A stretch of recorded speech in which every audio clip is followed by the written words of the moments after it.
Welcome, everybody, to, I'm sorry, we're not on. Or is it over there?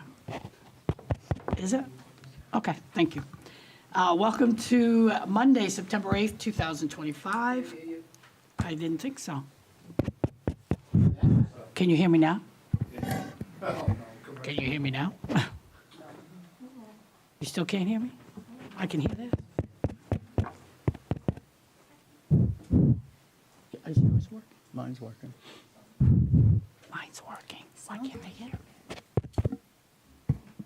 It's not connected to the speaker. Is that more? Oh, Okay. Fixed it. We're good. Welcome to Monday night, September 8th, 2025, Town Council meeting. Let's start with the Pledge of Allegiance.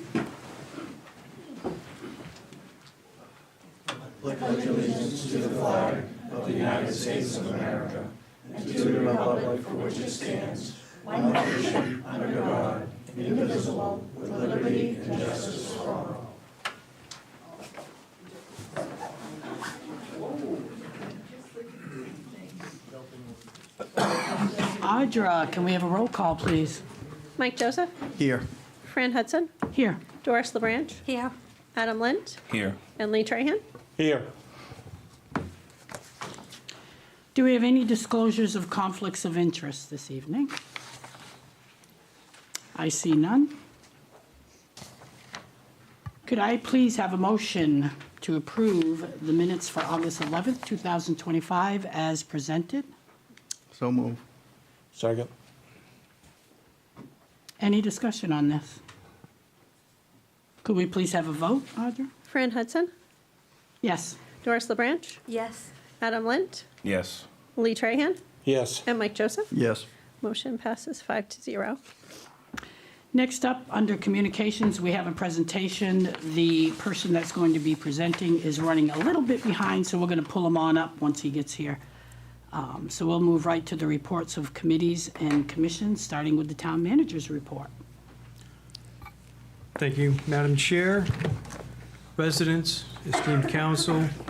My notes for the month of August 2025 with regard to the junior high demolition. The company that we contracted with, EnviroVantage, had their fence team on the ground on August 21st.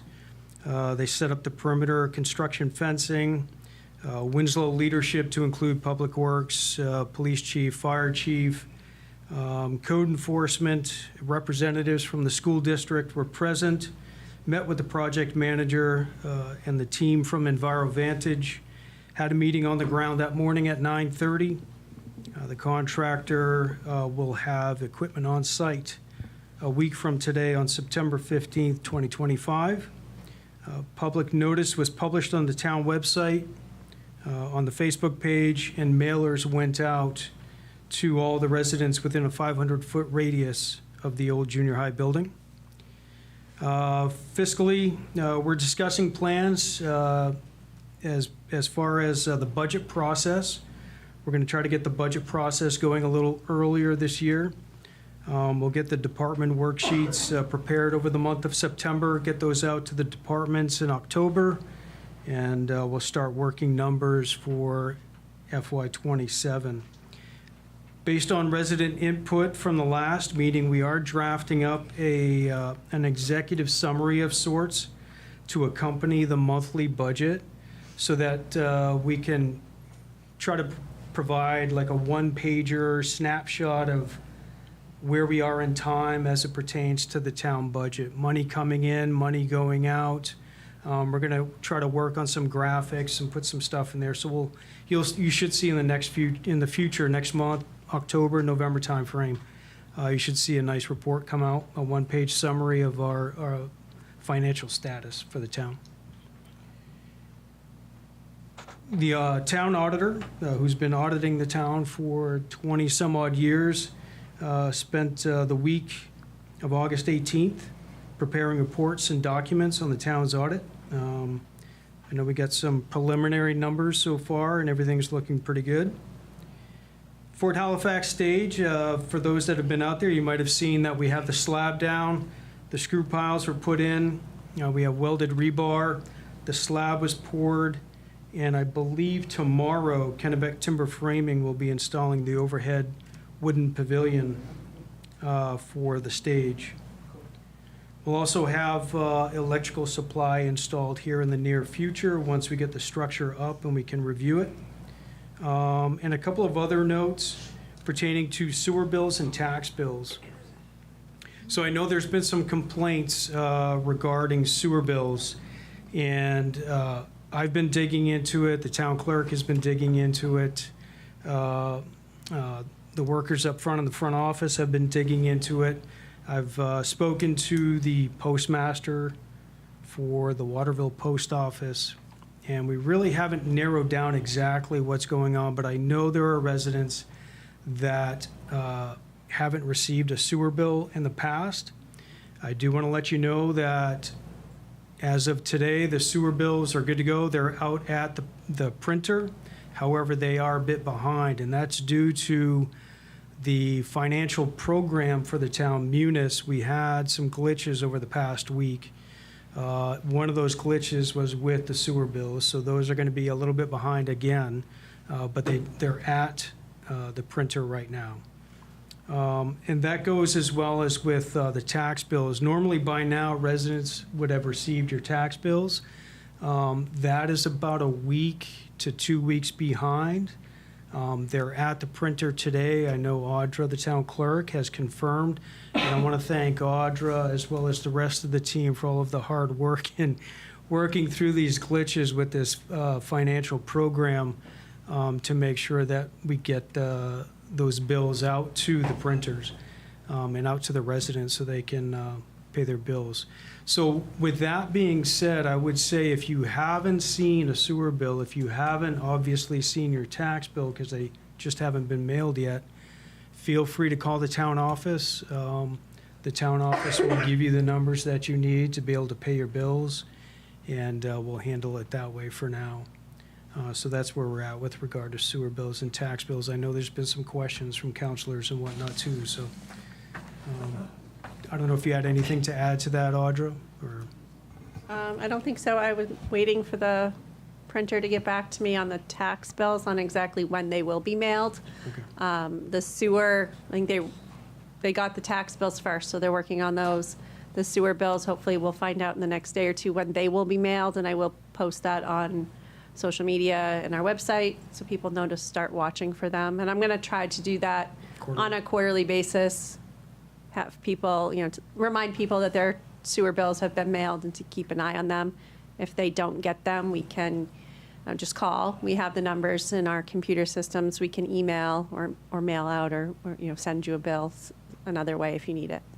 Perfect. So, I do want to say, the issue with the sewer bills has been going on for quite a while. It has. I wanted to maybe give a little bit, if I'm correct, Steve, of an understanding that the town does your bill, sends it to a printing company to print out and mail your bills. So somewhere in between all of that, it's gotten messed up, and that's what you're looking into, right? It is, yeah.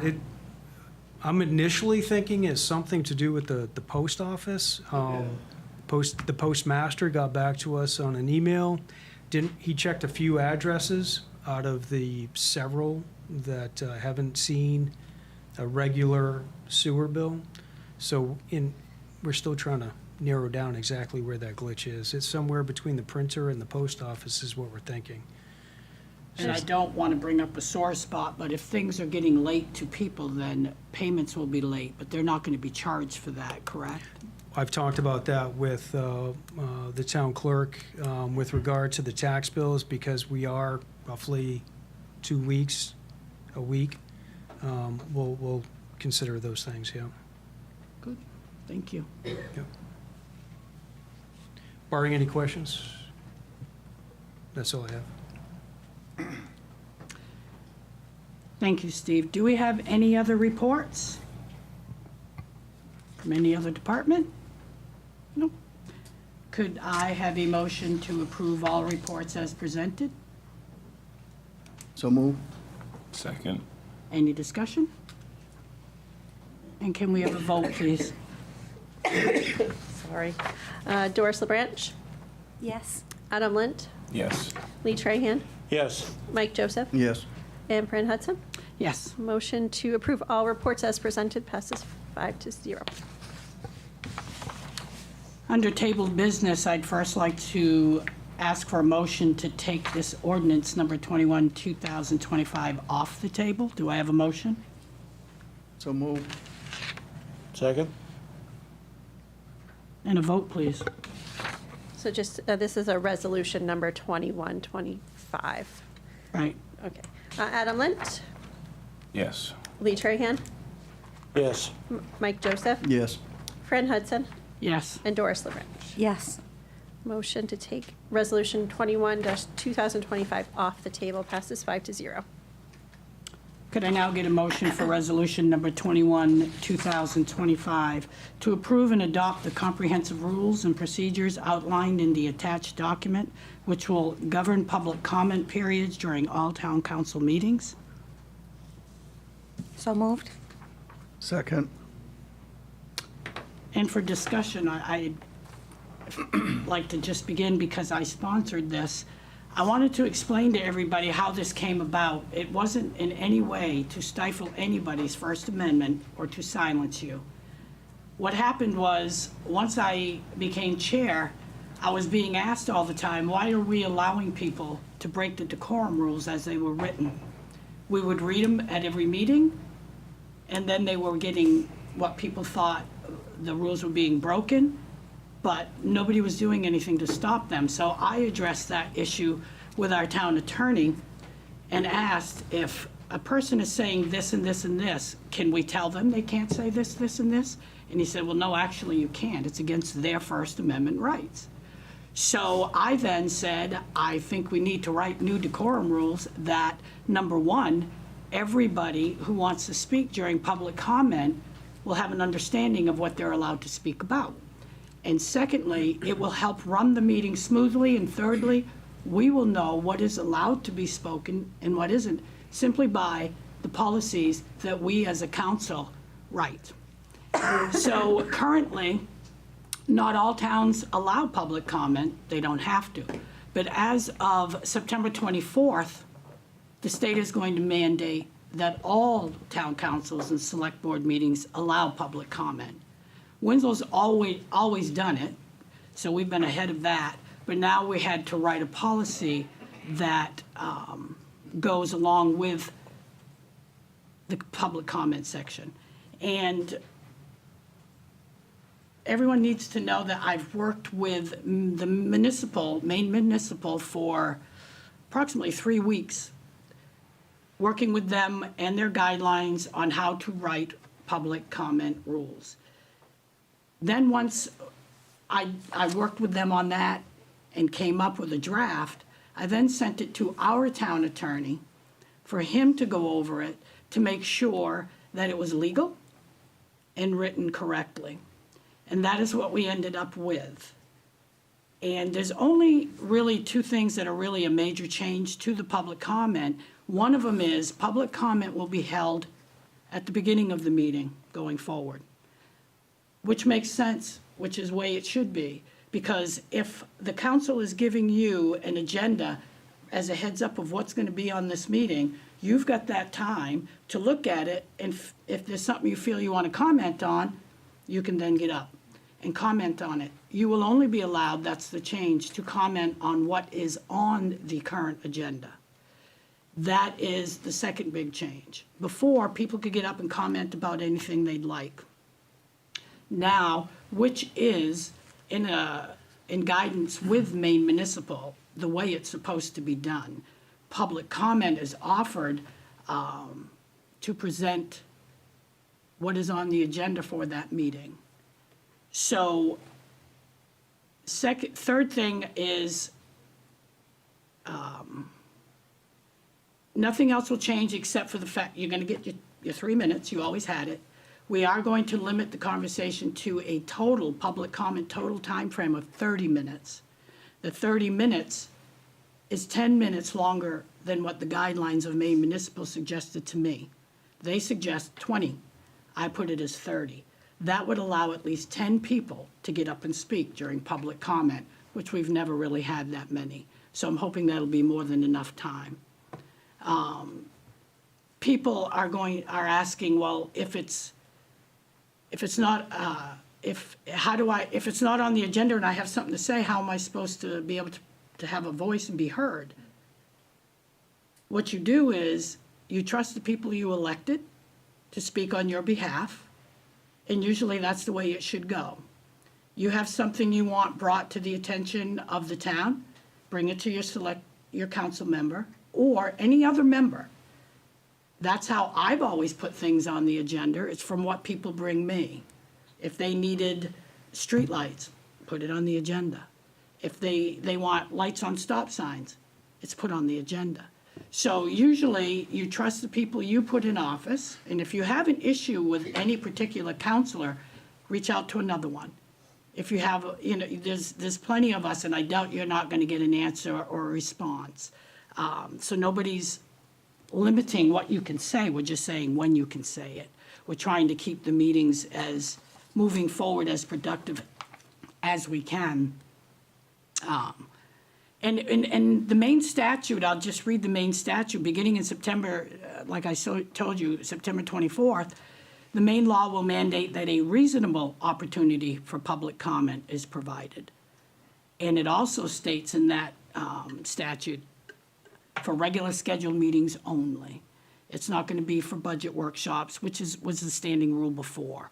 So again, those are the only changes, and it's to help to promote, to run a meeting more smoothly, to stay on focus of what your agenda items are. It's not to stifle anybody's, because if it's on the agenda, you can get up and speak. We limited what you're not allowed to say. Before they'd say, well, you can't direct it at one counselor, you can't do this. We don't do that. Get up and speak.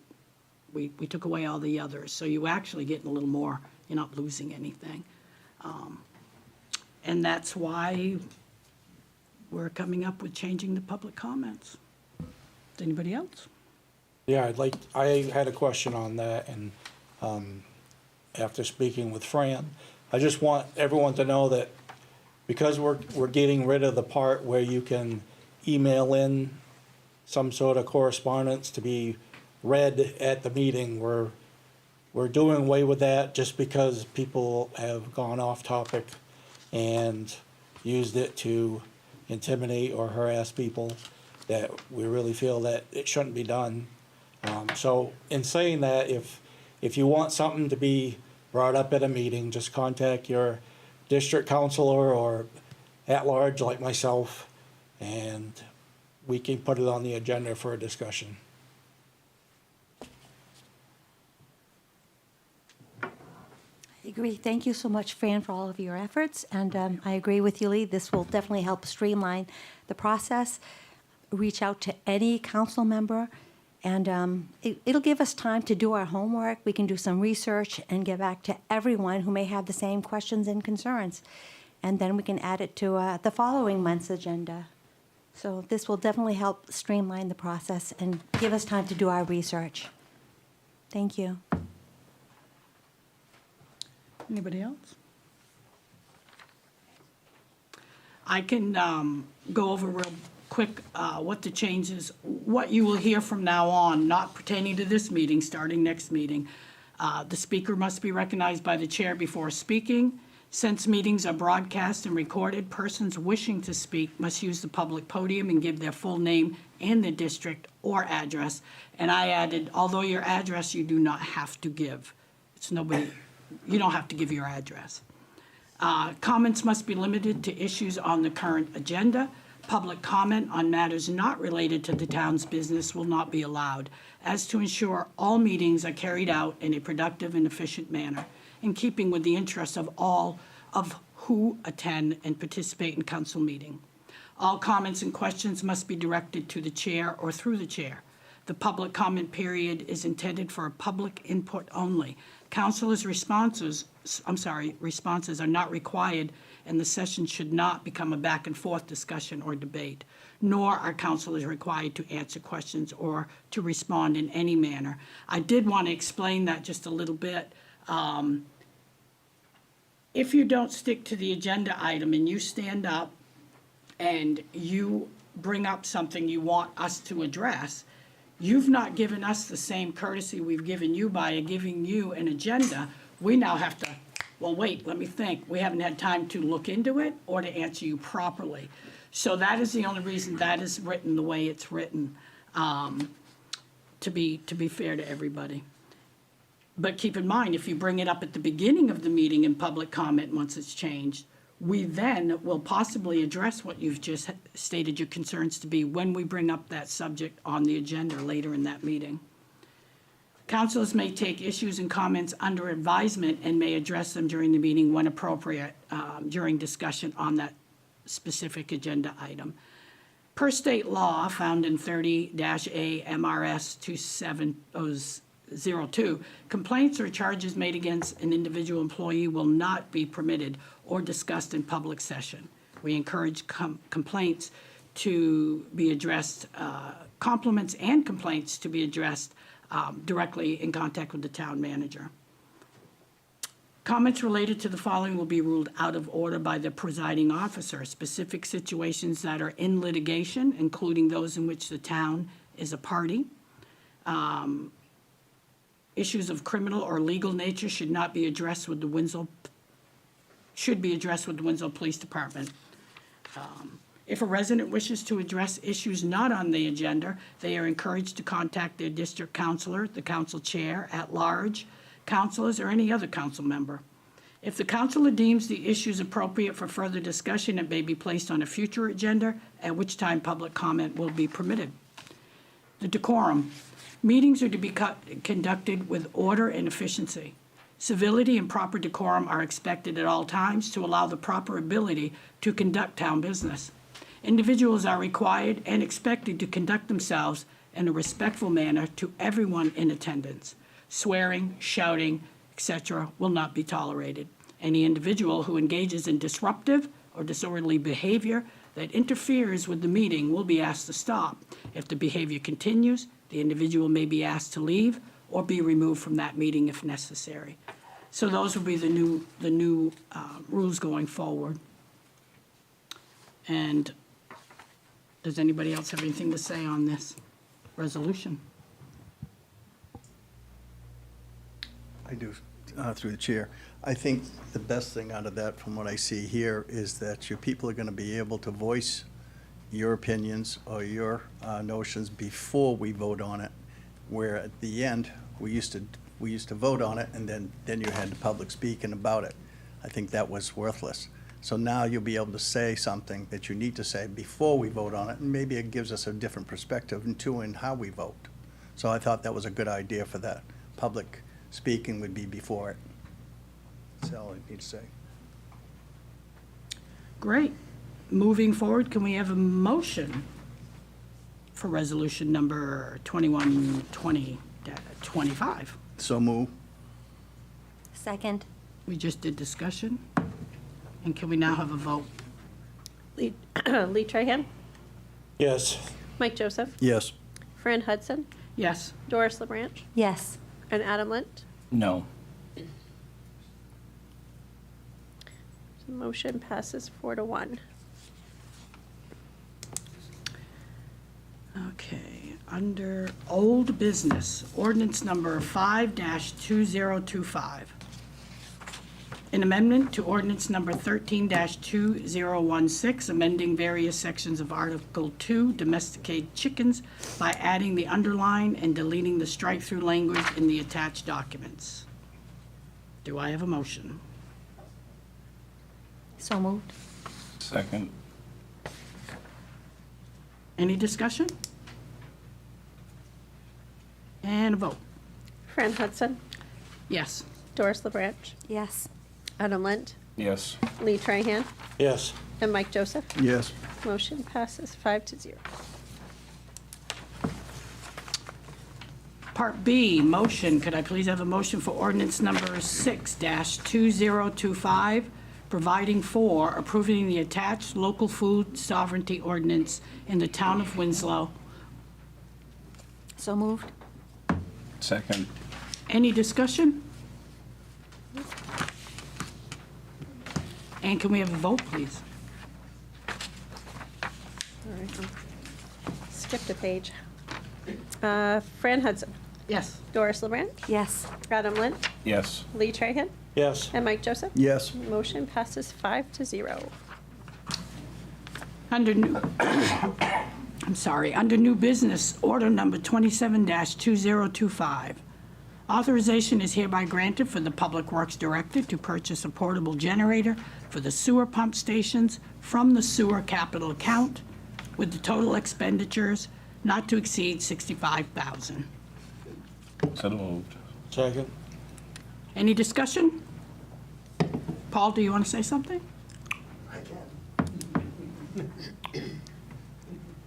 This was basically an item that had been discussed in the 24-25 budget.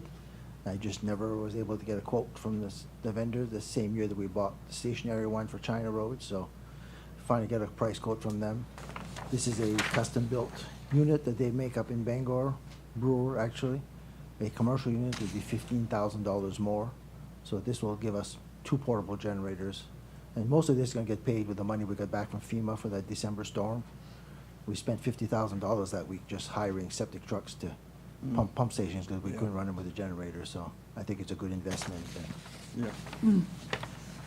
So, Paul, that would be the one down by Marlbrook, and what's the other one? The one at Mile Brook, you're talking China Road? Yes. China Road has a permanent one. We finally got that Okay. one up and running. All right. So this one will be able to handle all the other 8 pump stations, That- 7. We have a permanent one on Dunbar too. And they all run on propane? No, they all run on, they're all electric. These are diesel. These are run diesel. Okay, The one at Mile Brook is propane. okay, thank you. Any other discussion? Can we have a vote, please?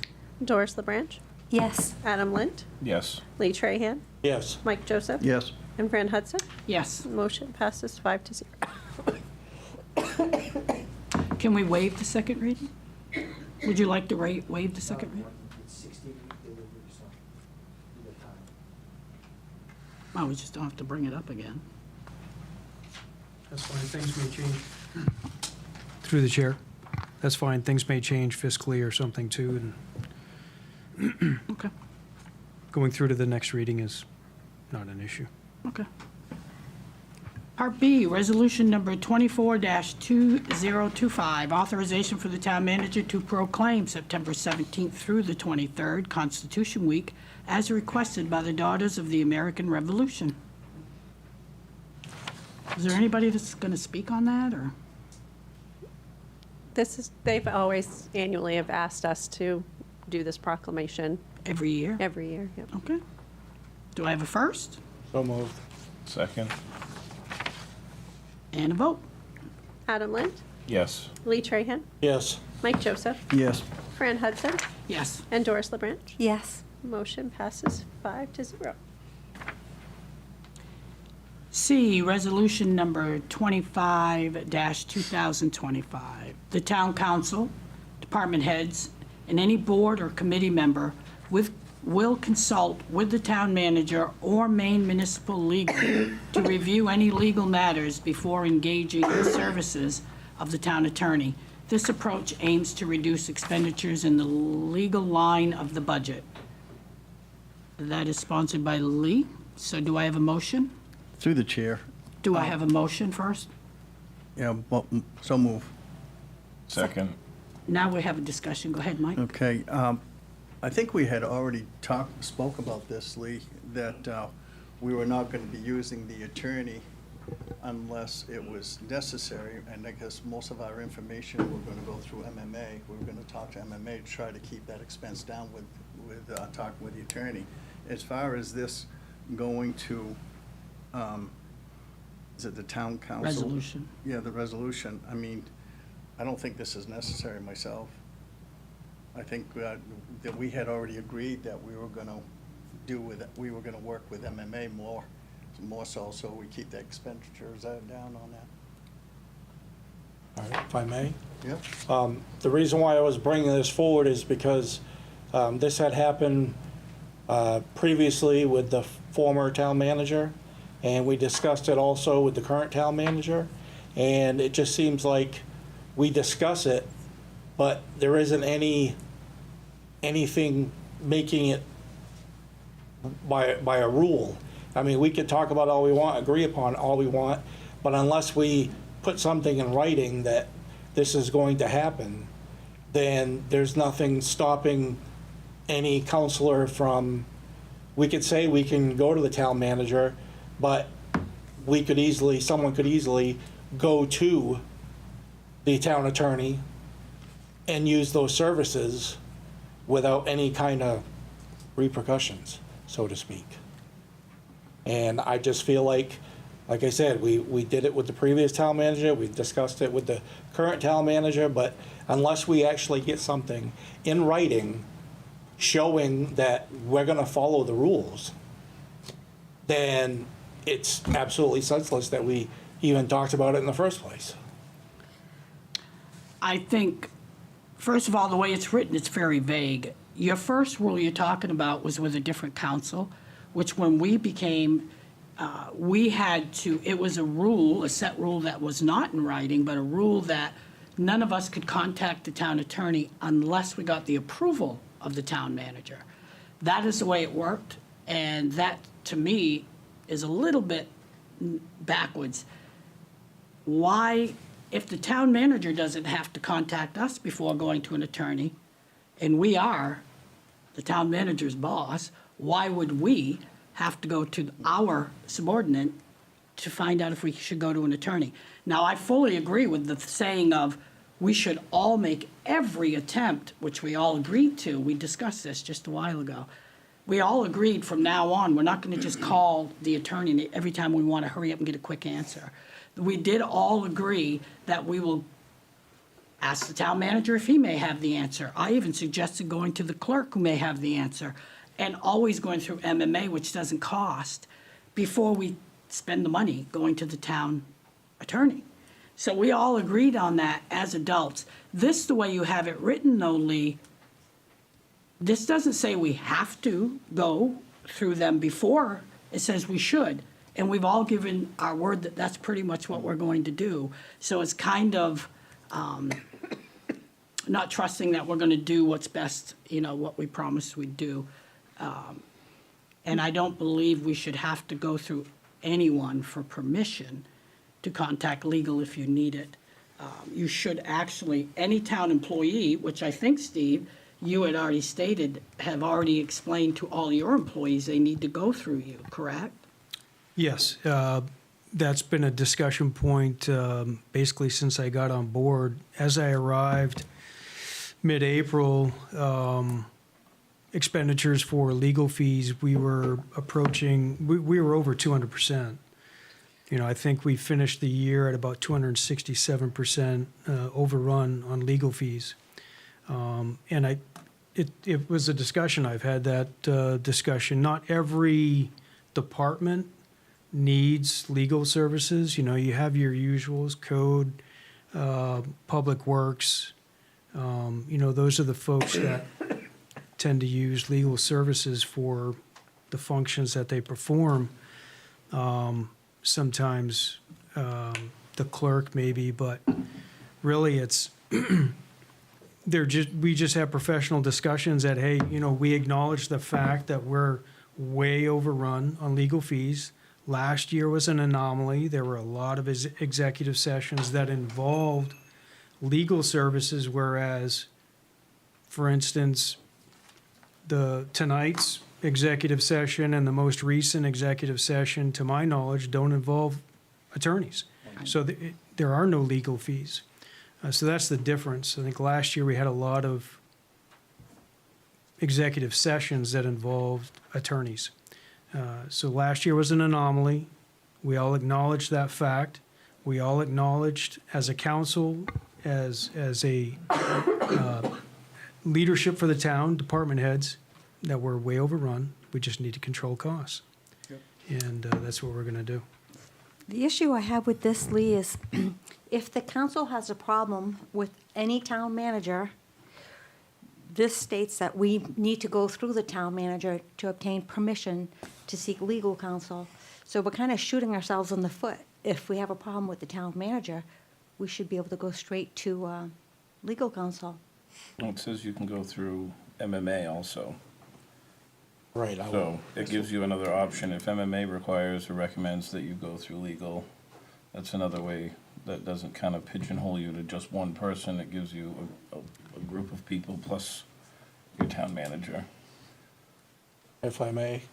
I'd also like to add, the reason why I really wanted to do this was because even though we've agreed upon it, at any given time, we could have a disgruntled counselor being upset.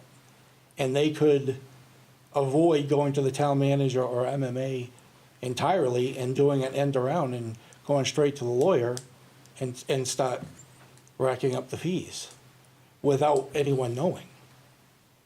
Well, no. No, I know. Well, I mean, someone would know, but I mean, you know what I'm saying is, they could be snowballing into a situation where the Well, town. we'll be able to control those costs through our financial director, who will see the invoices coming in, who will then inform me, which you guys sign the warrants anyway, and I sign the invoices. So there's certainly checks and balances. I was gonna say catch and balances. Checks and balances to control those costs. And like I said, last year was an anomaly, right? We were severely overrun.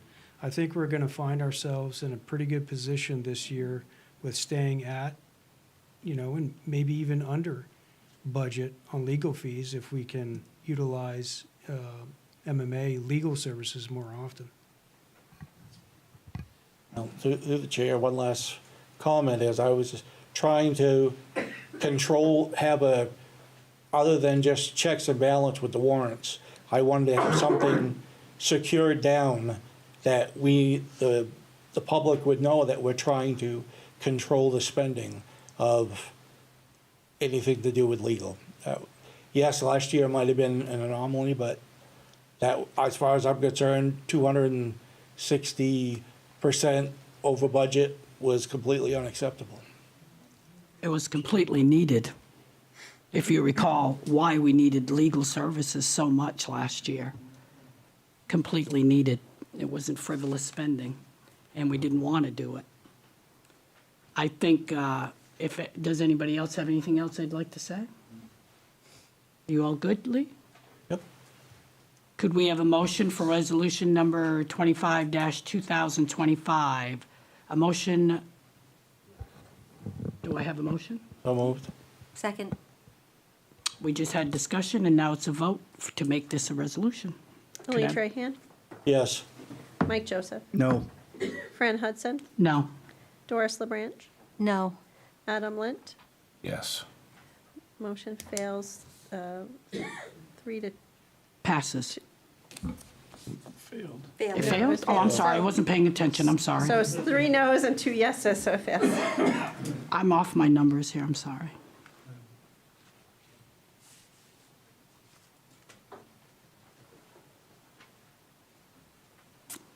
Okay. So next is discussion items. Paving contract extension by Paul. You gonna live? I think so. I'm going to try. I brought this up because we are in the third year of our 3-year contract with Pike. They have offered to extend it for another year for the same cost, which I think is a good deal for us. That makes 4 years with a locked-in price. So we need your permission to just extend the contract and just move forward, so. Through the chair, is this also, for what roads are we talking about, Paul? Next year is probably gonna be the section of the Abbott Road, Patterson, Patty Pond, is what I'm looking at for next year. I had one of the residents in District 2 spoke to me, and they were concerned about, I guess it's from Donna Street coming up the Augusta Road. It's really bad there. I went by there too. Whereabouts? When you're coming up That's Gail. Gale Street, yeah, Gale Street. I plan on doing some shimming in there this year, We're doing that shimming? but I'm trying to stay away from what we're gonna be digging up next spring for Yeah, I get the it. project, so it's kind of I guess they were It's not telling the me, answer that they probably want, but yeah, financially, I really hate to put something down that we're gonna take back up, but, I get it. I mean, cold patch is not working over there because it's so bad. I mean, we can probably do some hot patch as we're going here through the fall, Yeah, but there are some sections that I do plan on putting a full width, 5/8, like the state does, just to get us by. so you want to extend this for another year? Yes, please. Why aren't we going for bids with this bid here from last year, 3 years ago? The this bids are bid that definitely we- gonna go up. What's that? They're definitely gonna go up, they're not gonna go down. Well, I know that, but we didn't take the lowest bid 3 years That's ago. correct. So why don't we look and see about giving it out to bids and see if we can save us some money? Isn't that the way we're supposed to do I it? thought that's what we did before.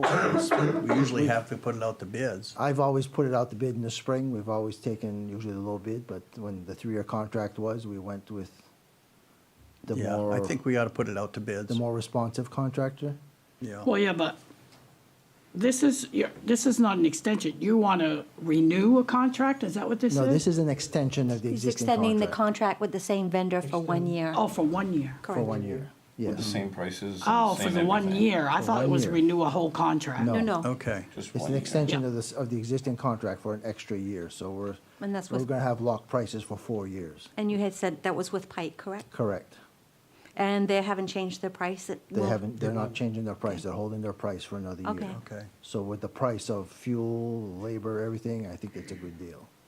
okay. Thank you, Paul. Why is it an extension? When does their contract up? This is the 3rd year of their contract. Right, this is. They wanna keep our So they can business. finish their work.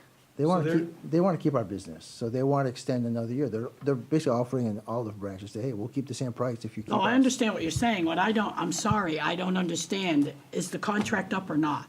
Yes, this is the last year of the All right, contract. so why is it only for 1 year and not another 3 like we just did? Because Well, we they're put it out offering to bid. extend the existing contract.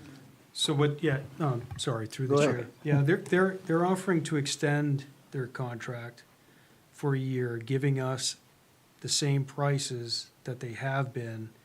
If we go out to bid right now, or later on this fall, so that we have budget numbers for us to figure out our budget, our numbers are gonna be substantially higher.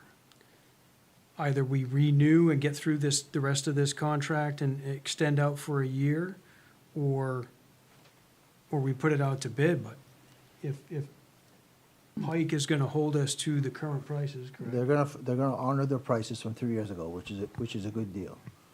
No, that makes sense. I was just confused on the contract itself. So after this year, we just do another 3-year contract with somebody. Next year, if you guys wanna go out to Put out bids, to bid. Right. which they probably will want, at this point, they're gonna wanna have some type of increase, but So they it- like working with Winslow, cause we do things right, we get things ready for them. And they're productive here in Winslow, so they like to stick with us. Sure.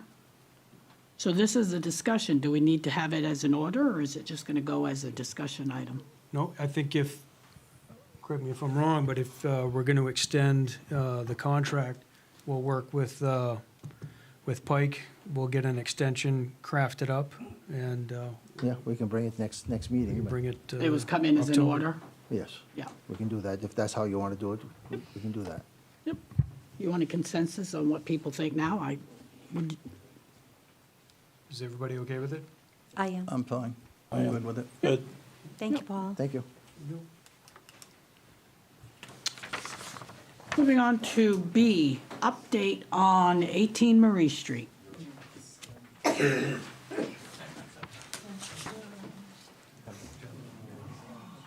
Oh, yep, I'll do that before public comment. Good evening, I'm Garrett, I'm the Town of Winslow's Code Enforcement Officer. So, following from last meeting that we had, on August 12th, I conducted a full inspection on the structure at 18 Marie Street. During that inspection, I found the structure's framework to be structurally sound and capable of bearing the weight needed for jacking and cribbing while a new foundation is installed. I also want to directly address some of the concerns raised by residents. I found no evidence of mouse or rat droppings, nestings, or living areas anywhere within the building. What I did observe was a small amount of animal feces in the attic, most likely from a raccoon or something similar of that size. In terms of mold, there was very little present, and what was found was limited to sheetrock that will be removed during renovations process. Following that inspection, I returned to the property with the fire chief, the town manager, and a council member for a walkthrough. After touring the building together, all of us came to the same conclusion: the structure is repairable and the conditions inside met to my original findings. Since then, the property owner has submitted a detailed work plan for repairs, which I'll summarize for you right now. The work that's been completed up to this date has been clean out of the upstairs, basement, and garage, installation of 2 heavy-duty support jacks under the first floor to stabilize the structure in preparation for foundation work, removal of plywood coverings for all windows, doors that have been installed by the town. September, game plan is to seal around the chimney, repair the 18-inch by 36-inch section of damaged eave on the rear of the house, replace the front and side steps, and replace the rear kitchen window. And that's basically just to secure the inside from the elements. October will be to excavate the rear foundation and install a positive drain tied into the existing catch basin in coordination with the Winslow Public Works. While supported by jacks, the foundation will be replaced. Timing of this work depends on weather, contractor availability, as the property owner is more than less going to contract the foundation work out. In November, in November, we'll begin interior remodeling. And then spring will be remove and replace of the siding, and replace all doors and windows. To ensure the accountability, I have drafted a contract between the town of Winslow and the property owner. The contract aligns with the town's oversight with the submitted work plan and ensures the progress will be completed and will be monitored. With the contract and work plan in place, we now have a clear enforceable path for bringing this property back into safe and habitable conditions. Do you have any pictures with you, Garrett? I don't have any pictures with me. Here, I do. You do? Okay. I do also. And do you know Those are some old if pictures. the owner has I guess we're not obtained a allowed. contract with the vendor who's going to be performing the work on the foundation? He hasn't yet, no. So you have no evidence of a contractor? His plan is to just is to hire out a guy to do the foundation work. And what sort of a time frame do you expect that to be done? It's placed right in there. Says it right there. November would be by the time it'd be Says it right completed. there. It's scoped to be started in October. Garrett, I had a couple of questions. When was this plan presented by the owner of this home? The plan was sent to me today. So he so did, now- he did give his word to the town manager, to you, to everyone that was there, that he would have that out 3.5 weeks ago. He had this plan. Why did it take 3.5 weeks? I don't really want to speak on his behalf. Okay, yep. I just know that he is working in Waterville, doing big jobs Yep. over there. So, Yep. like I said, I don't personally know his own I'm affairs. gonna reiterate the fact that when I brought this to you, I explained to you that the people in that area have been dealing with this home and its abandonment and its condition for well over a decade, right?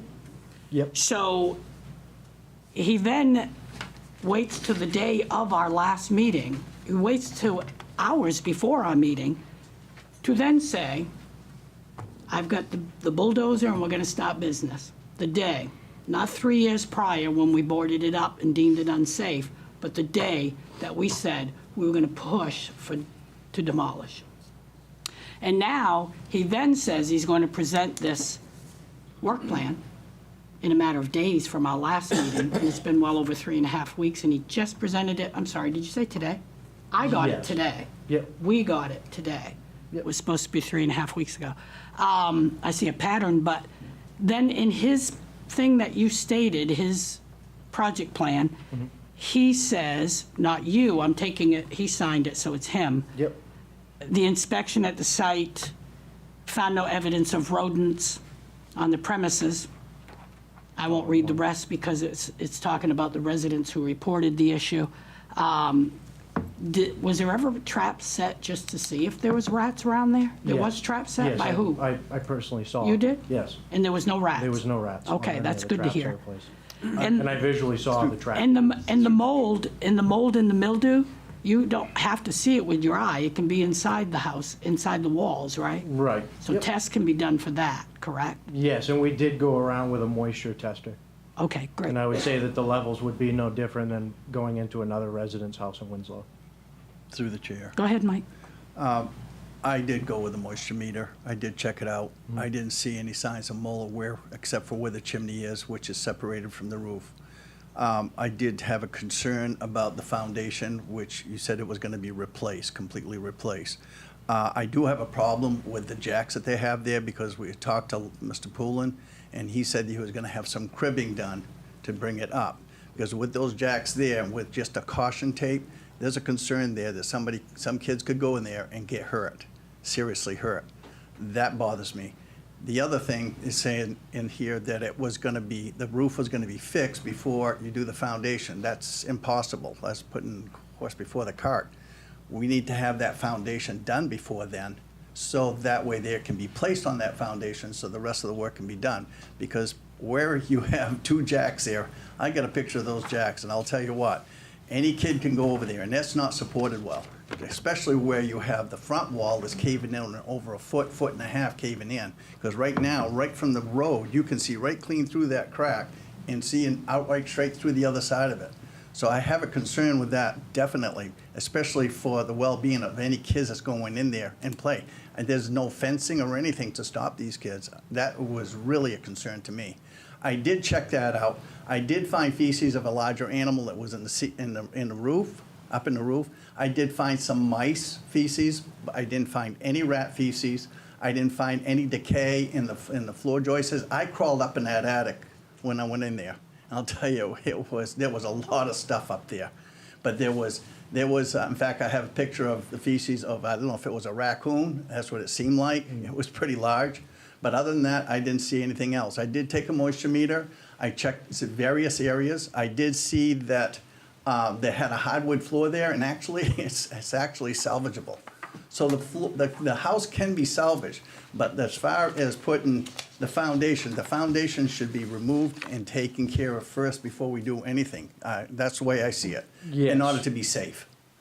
So with the roof, I think that's more so just planned out as that, to get a contractor in to repair a roof of that magnitude. temporary? Is quick and simple of a job comparable to a foundation. And then I think just, like I said, just to seal out the exterior any more than it already has been. And then kind of quick work to kind of comprehend anybody that doesn't have construction background is, so the result in the foundation falling in isn't a result in anything more than, one, they didn't really use rebar in foundations back in the day. Two, we have clay-based ground. Three, there's a furnace that would have ran in that basement. Furnace not running anymore, no more heat. Clay filling with moisture, expanding with frost, caving in foundation walls. That's the result of that. The question on how is there a possibility if there no mold and all this type of jazz, when you open something up to that magnitude, it's breathing. So the air is moving in and out of that house. It wasn't a tight sealed, closed up house. So if the house is tight sealed, closed up, more often than not, that's gonna be molded up. This one with a broken window in the kitchen, the break in the eave, and the foundation was enough for the ventilation to not allow the heat and cool to create a moisture inside the building itself. So that kind of, just wanted to reiterate how the foundation became its place it's at and how there isn't an extensive amount of mold. So the only thing that I'm really concerned with, I think they ought to have the foundation in there first, take out the old one, put the new one in, set it back on there, and then continue from there. Because it seems like we're going backwards. We're putting those jacks there, that's a real concern. I'm afraid somebody's gonna get hurt or possibly killed going in there. I mean, we only have a caution tape there. So if he could get the foundation there as soon as possible before starting the rest of the stuff, I'd feel a lot more comfortable about that. But I did see that that house is salvageable. Yeah, so what I'll do is I'll go by tomorrow and I'll assess what's needed for safety measures and what he'll need to put in place to remediate any of that concern of anybody. But if safety measures are put in place, safety measures cannot stop trespassing. So that's put in place too. So as long as the safety measures are up and I'm sure of that, and then that's kind of the best of my ability of what I can do in that realm of that part of that. I would just like to say is that the step backwards and conversations like that really don't do any good. It's kind of like the realm that we're in. Talking any which way doesn't do any good. I think if we just eliminate all that conversation and you just visually see that work is started, interest is started, the code enforcement office is actually dealing with it and not just putting a Band-Aid or doing any sort of anything like that. I think if we focus on those measures and just the fact that I guess some people might want to see it demoed to the full ground, my thought process, my whole thing is if in the end there's a structure that's there and it's safe, it's sound, it's taxable, and I didn't spend a single dollar out of our budget and I didn't spend $30,000 to demolish it, there should be a little confetti parade kind of deal. That's in my head and that's my thought process. So I think that if we keep following the suit and with that contract in place, meaning that if he falls out, stuff doesn't come into play, that's fine. I've already buttoned up that deal. So like, my thing is, I know that if he doesn't do it, I know the end of that road. I've created the two paths. He's to walk that path, and that's his decision on which way that goes. In terms of getting something late and stuff like that, that's the nature of my beast. I mean, if I could get everybody to do exactly what I said to the time period I wished, that would be a miracle. So I think just the fact that I have this in place and we keep on that and we get that contract signed, we're in a good place, I think. And I think we'll see a lot of change there. Okay, I have one other coming question. months. Is that where Lenny was there, actually, when I was over there inspecting it? He did say he was gonna put some cribbing and he was gonna jack that house up to take that foundation. Is that what the plan is, and taking those jacks, those temporary jacks that you have there? So he is gonna crib it and then Yes, take yeah, that it's out? gonna get, yeah. I'd once- feel a lot better if they did Yeah, once that. it's ready to start, then it will be jacked. Okay, I into think it. that would be probably the first thing we need to do, is actually put the foundation in before we do anything else. We start from the bottom up, we don't start from the roof going down.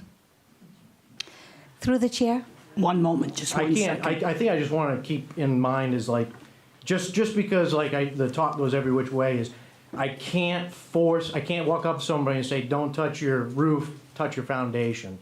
Like there's kind of a, you know what I mean? Like I can enforce work to be done, but that type of stuff is, almost like if we had the ability to tell people everything like that, then. But this is what Lenny told us he was gonna do. I'm going to Right. cut in just for a second because I've been biting my tongue for a while, which is hard for me, as you all know. I think, first of all, I respect the job that you do. You also need to respect the job we do. We are not code enforcement officers, but we are listening to people, and we can see what we see, and we can hear what people agree to do. What I am saying is, all the chit-chat is not going to stop until this problem, which has been going on for over a decade, gets taken care of. So I appreciate you do have your say, Garrett. We do as well, because we're speaking for those who spoke to us. I do have 33 signatures from the people on that street that don't only expect answers, they demand them. So for us to say, for what Mike said, that's his opinion, that's what he's going to say. We're not going to stop saying what we think. No, I'm just saying, no, that's not what I was. that's And, not what I was and saying. secondly, I think that fencing needs to go up, for one thing. I don't know why people, if anybody's gone by there and looked, somebody's going to, that house is going to fall in before he completes it anyway. I have no doubt. Sorry. I don't have any trust in it getting finished. Sorry. You say a contract, where is it? Well, you're right. You've And got it the was- contract? Yeah, I drafted it up, I sent it to him, we got a couple. Yeah, he's you've seen the added- contract. Yep, then that's the one I saw. That didn't tell us anything either. I don't want expected work dates. We don't want, they don't want expected work dates. They want the date that this is going to be finished. In the contract you have, it was expected work date, expected. And what is this It was a last line? draft. Explain this one last line to me. Please understand the Marie Street project is being worked in with LPI's scheduled income-generating customer commitments, which is necessary to pay bills, employees, and tax obligations. Does that mean he can only do what he's promising if he's got the money to do so? Because that's how it reads to me. So again, I just want, or I would like, I'm hoping the rest of us would like, they certainly would like, when do you have a completion date? I don't care if you do Once I three have that, things I back. would say that by next meeting, once I don't have a draft contract anymore, because like I said, this was to my knowledge just today in the mix of all what I already had planned for my day. So I haven't really been able to indulge myself in the project plan and back and forth with the draft contract. So that's what my thing is. Like, I just saw this today on top of everything else, and that contract was just a draft to get me in the right playing field. And I was wondering if you knew right offhand, how many annual registrations or permits did he have for vacant building? I would say it would just be at the very start. So he hasn't had any for like the last 5 years. Correct. So why wouldn't he have any vacant building permits? Why is that allowed to continue to deteriorate the way it has and gotten to us today? Where were those? So again, we can, like you pretty much said, not do all this conversation. This conversation's not going away anymore. We want to see something finished. They want to see something finished. And I hope that we'll have some better answers at the next meeting. Through the chair? Yes. I totally agree. That's why I'd like to say I want milestones in place. I'm not going to tell him what to do, when to do it, but he needs to give us some milestones and some dates on when he plans to complete each portion of that project. Yeah, that would. I want it in writing. Yep. Thank you. Yep. And I'm sorry that I seem a bit angry, but I've been fighting for these people, not just with you, Garrett, but with 2 past code enforcements, over and over and over and over. Enough is enough. Yeah, no, I hear the complaints, and I definitely want to get that same resolution, and we're going to have something in place that resolution is found. Thank you, That's great. Garrett. This is Good. a safety Thank issue, you. and I'm very concerned. Yes. So thank you so much. Yep. Yeah, thank you, Garrett. Anything else, if we're good?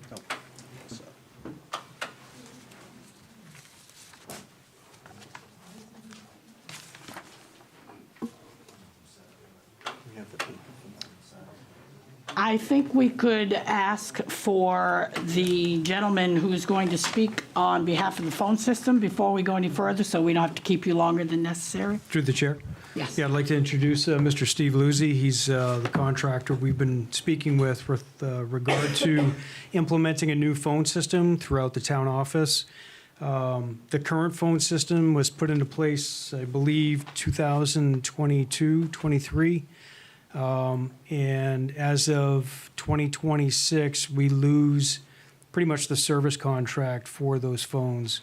The service contract itself ends January 26th of 2026, and then we lose, there's no parts, there's no service, there's no nothing for the phone system that we have throughout the entire town structure. So we secured bids through IT, Joel, who was also working on a phone system for Waterville, and worked with Steve here. He's done 2 presentations so far for myself and other town personnel, and so we just want to have him give you guys the information on where we're at with the phones. Good evening. Sorry I was late. I have 2 city council meetings tonight and tomorrow night, and I got the times mixed up. I apologize. Yes, my name is Steve Luzzi. I'm with Communications Virtual Services. I'm one of the owners based out of Bangor, and my other partner is in Vermont. What we're quoting and proposing is that we go to a more of a hosted, cloud-based phone service.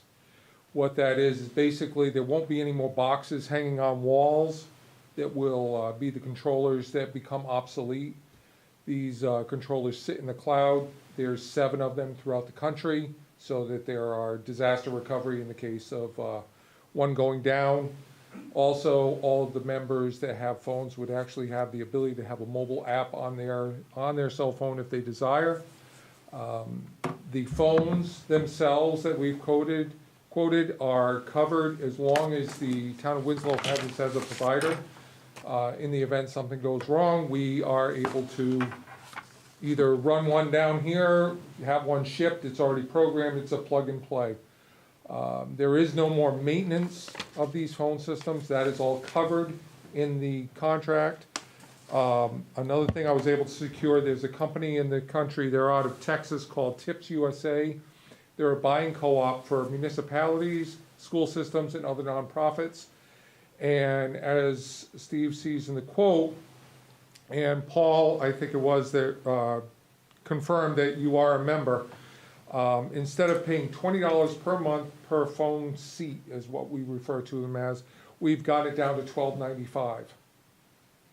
So that in itself, that covers all your toll calls, it covers all the maintenance, it covers all service calls. We have 24/7 service that's on this. We would also be able to train folks out of your town to be able to do some self-administering.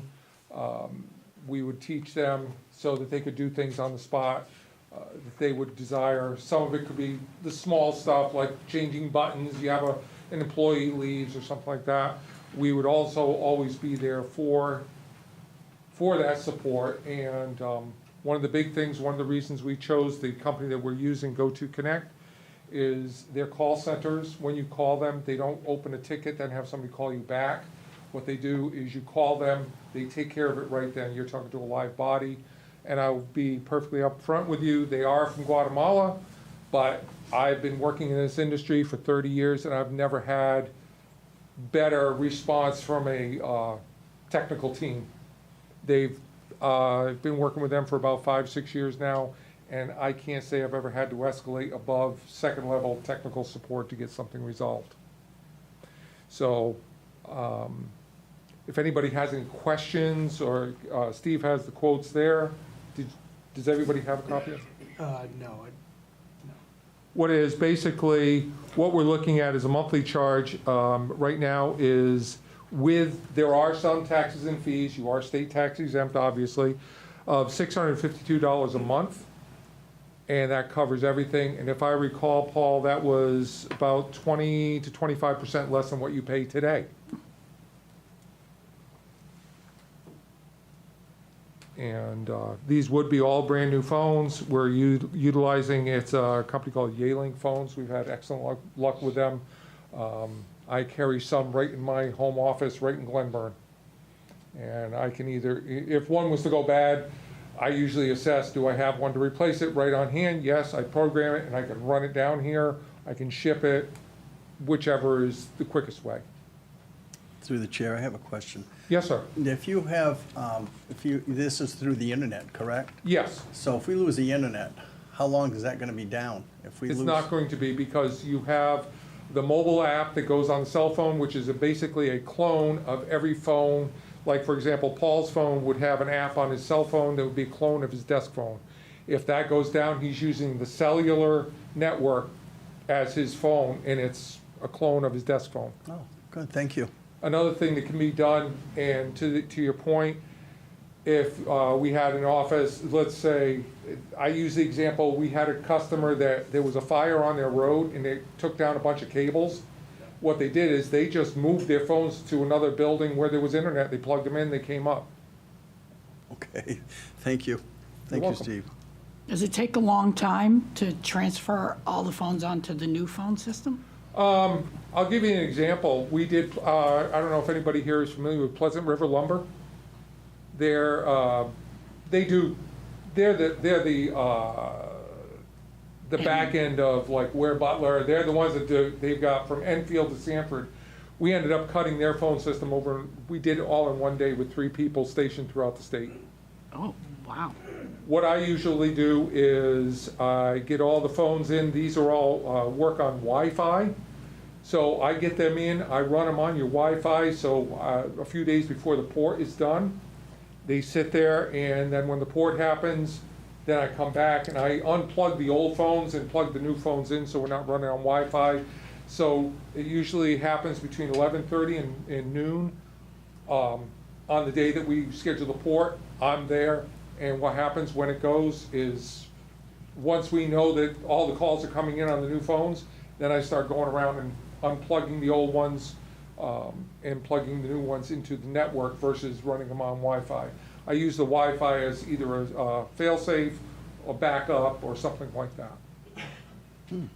So the quoted prices that you've quoted us, is that just for new people, or is that gonna be for a while, the prices? What I did is I did this as a 60-month term, so your prices are locked in at $12.95 per month per seat for 5 years. Wow. Impressive. That's good. We just finished cutting over the town of Newport. We just finished cutting over the town of Easy. Both of those, and the reason I bring them up is they both went on the plan through Tips USA. And as a matter of fact, I think tomorrow night we're closing up with the city of Brewer, and they've signed up on Tips USA. Excellent. Anybody else? Thank you so much. You're very welcome. And Steve, you have my contact information. If anybody here has any questions, feel free to reach out to me. That's one of the reasons why I think I've been successful at this, is I'm accessible. Thank you. Thank you very much. Thank you. Have a great night. You too. Steve. And again, I'm sorry I was late. Doing it. You're fine. Thank you. Totally get it. Have a great night, everybody. Thank you. We are going to move on to part C of discussion, which is the 2026 mill rate with Vanessa. Hello, everybody. I'm not sure if everybody recognizes me. I've worked here for a couple of years. I did just get married, so I was Vanessa Cody. I am Vanessa Graham now. So you'll see those changes kind of coming in as I get it changed on the website.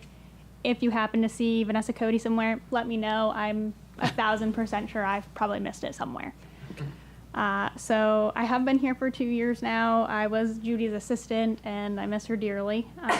So while this is my first time kind of standing up here as your assessor, I have been here just assisting in that role. So I do have a lot of experience in the day-to-day work over the last couple of years. So this year, setting the mill rate, this is my first time. I used a lot of, obviously, Judy's numbers because tax commitment kind of starts right at the end of the previous year. So Judy, as soon as last year started, or ended kind of with commitment on the 8th of August, she started implementing all of the new deeds, any transfers, anything like that that happened. She did sales, lot splits, any combinations that happened, exemptions, adjustments that related to programs like tree growth, farmland, open space, as well as our tax increment financing, or as everybody pretty much knows them as TIFs. So I stepped into the role in May, so I picked up where she left off. I reviewed all of her data. I finalized all the values for real estate and personal property, and I prepped everything that I needed to get to that mill rate. So when everybody finalized their budget, I take your numbers and then I combine them with my numbers. So the town's budget is always just an estimate of the mill rate because you guys are kind of missing a lot of the numbers that I put into it, like the homestead reimbursement that we get, any reimbursement we get from the Betty exemptions that I kind of put in, and any differences in the state aid that we kind of get. So you guys kind of finish that in April. I finish all of my stuff like June, July to kind of finalize it. So that's why you'll see a little bit of a different number than what was presented. So this year's mill rate is 14.85, a little bit lower than what it was last year. So that kind of means like you'd pay $14.85 per $1,000 assessment in your home value. So I know I kind of came into this a little partway through the process, but I was actively involved with Judy as she kind of implemented all these things. So I'm hopeful that I can answer any questions anybody has, and happy to keep learning where this is my first year. I have a question, just to you. Could you please repeat? Did you just say the taxes actually went down? They did go down. They went down. Thank you. Thank you. I like that. Does anybody have any questions for me? Is there anything that I was gonna say, can we hope to go down again next year? Only time will tell. All right. Thank you guys. Have a good night. Thank you, Thank you, Vanessa. Vanessa. Thank you, Vanessa. Now we move on to public comment. Would anybody like to speak? I do have one email when you're ready for me to read that. Okay, can we read it after? Yep, I'm just reminding you. Thank you. Go ahead. Ted Coladuno, 21 Marie Street. There's been a lot of talk about rodent droppings and what it means to people in the area. Also, the black mold. I'm not an expert on any of that, but we have a laboratory very close by who does that. So can we get them to come in and do a test on that for black mold, for any kind of hantavirus? Because I understand mice also carry the hantavirus. Also, there's one other thing. The siding that is on that house. Any idea what material that is? If it's asbestos, that can't be just regularly torn off and just thrown on the ground. Garrett, do you know? I have The type of siding? And I'm part of the siding, and usually running that part, so. Can you tell from those pictures that you have in that packet? The asbestos can be tested at that laboratory right on China Road. Right. Is that not part of a code that you would normally have to do before you tear down something? No? Yeah, before he did any type of demolition, he would have to ensure what he was tearing out. And it's not that expensive for an asbestos, it's about $100 for an Well, he asbestos would, test. he would probably know if Yeah, it was. he should know that. Also, I'm concerned about the workers working on top of the roof on a house that's on jacks, not cribbing. I agree with you. So I think it'd be kind of ridiculous to have people risk their life and limb by going up on a roof in that condition. This is gonna be real contractors, right, Garrett? These are gonna be professionally licensed contractors doing all this? Well, professionally licensed would only be in the purview of electrical and plumbing. I'm sure you can be professionally licensed, but there's no purview to the state, as in me collecting your license number. No, I mean like for contracting and like roofing, and they don't have to That's do all. that? You grab Oh, a board and Oh. roofing material. so it's up to them then, right? Right, yeah, the only licensed stuff is electrical and plumbing in the state. Will they be insured? Again, isn't that up to him too, right? Homeowner's responsibility. If Yeah. anything happened, then that would be at the homeowner's expense We have Okay. liability. and liability. And is there any reason he's not working on the foundation currently? I really just don't like speaking for people, because like I could say something out of context that might not be true. Well, is he supposed to have permits to do that? Well, there's no permits, there's no construction. No, but do you have to have permits for what he wants to do? To do, yeah. You to- do. To do the work, yeah, And he doesn't have any, you said? correct. Yeah, no construction as, Any idea why? I would say that these, I don't know. Like I said, I don't wanna talk in. No, but That's you can bring exactly- this to him, See, I'm right? the code officer, I have no purview in any resident, business owner, I just do my job. But he has a contract, so you have to make sure he has the permits and all of that. Yeah, that would all be under my foresight of what I do for anybody in town of Winslow. Yep.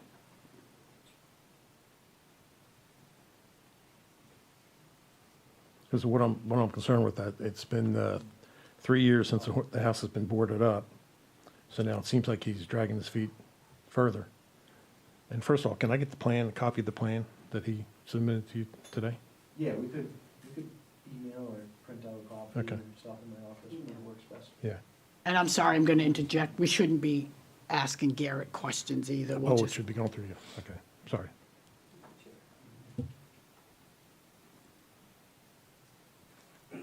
So that's pretty much it. Thank you. Thank you. Go ahead. Mary Ann Colanduno, 21 Marie Street. We're talking about 17 Marie Street, and it was incorrectly put in here 18. It is 17. 18 is someone's house.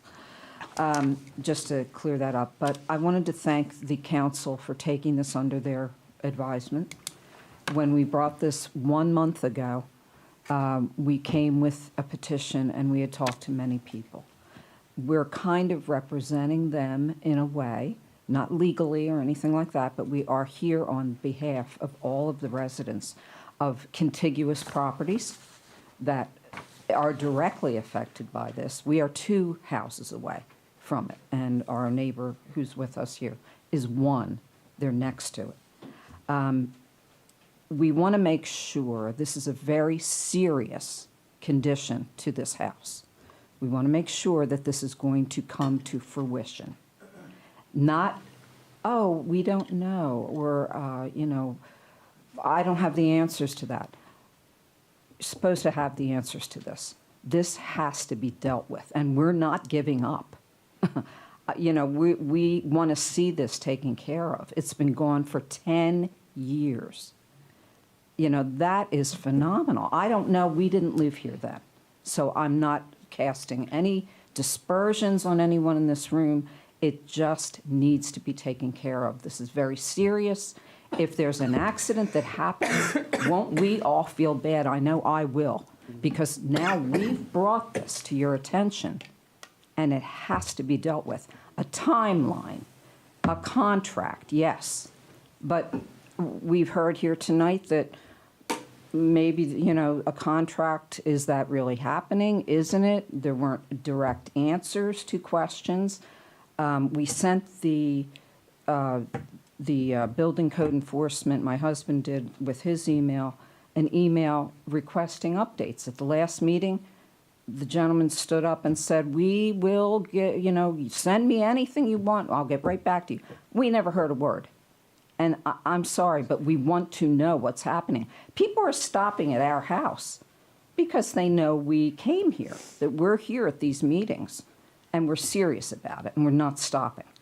So I need to have answers. We need to have answers to tell these people, well, yeah, permits have been issued. They're going to do this. They're going to do that. Right now, we don't have a clear answer.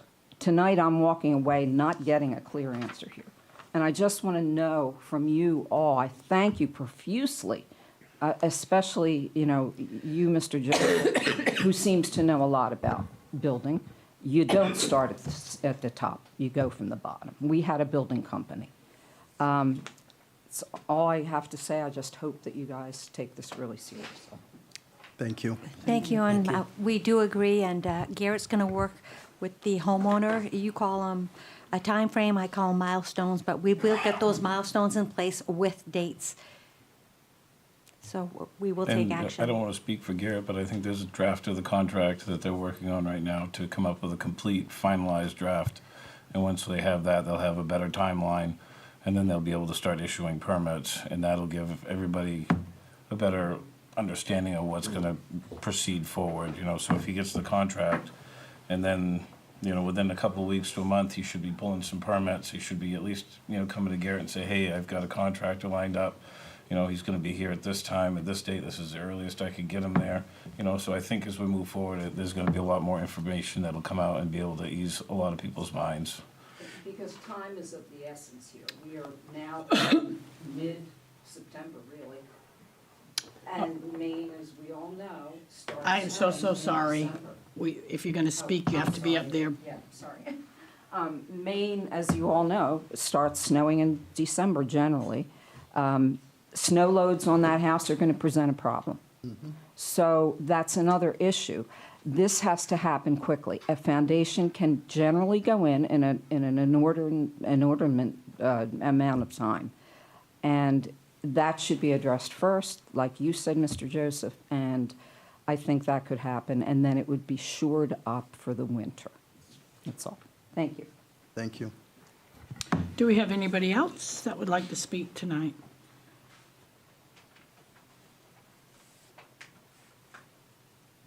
Audra?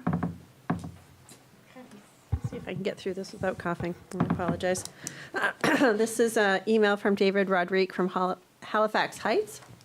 To combat the constant town council bashing, which seems to be constant for most meetings, I would like to take this opportunity to commend the council for their actions over the past year and a half. Let's start with the fact that they have managed to lower our taxes over the last 2 budgets. It doesn't matter if it's $5 or $500. Less taxes helps everyone in town.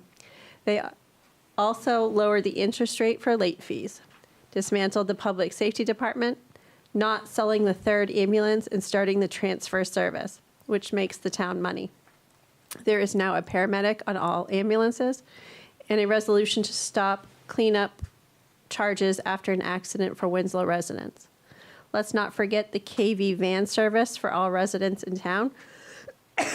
We finally have the junior high removal process in motion, and how refreshing is it to watch the council meeting that has rules to keep the meeting on track and to point. These are but a few of the points that have been accomplished thus far. So in closing, I would like to thank the entire town council and town staff for their hard work and dedication to the job that's usually thankless. Please stay the course, keep up the excellent job, and hope to see your names on the ballot, as you certainly have my vote. Stand up and congratulate yourselves. You've done a good job. Sincerely, David Rodrigue, Halifax Heights.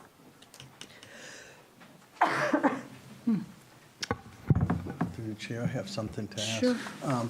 Mike, could you come up to the podium? It was somebody that I had spoken to you about. They wanted just a follow-up on the new fire truck that's in place. Yeah, the new fire truck, the new tanker they have the chassis at the plant. And it's, what I was told is getting ready to enter the queue, which is they're gonna start putting the pump on it and then building the body. Unfortunately, I can't give you a timeline when that's gonna happen, but that's the last update. And as soon as they start updating me with pictures, like they did with the chassis, I will definitely share them with everybody. That's great. The other thing too, on the ambulance service that we have a transfer, how well are we doing with that? Well, right now, we're not doing very well at all. There just doesn't seem to be a lot, and other services are picking it up before it gets to us. So, Okay. I Is that mean, since it is what because it is. Inland is gone? Is that because of inland? no, it's hard to say my opinion versus what I know No. to be true. So I'm going to stay out of that to not have a huge debate. But services are doing what they're supposed to do. We'll put it that way first. All right, thank So- you. Thank you, Mike. You're welcome.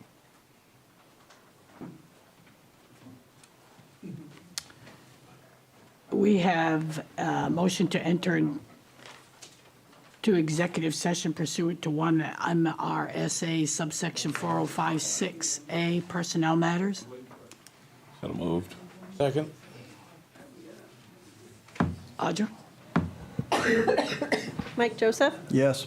Fred Hudson, Yes. Doris LeBranch, Yes. Lee Trihan, Yes. Adam Lind. Yes. Can't read.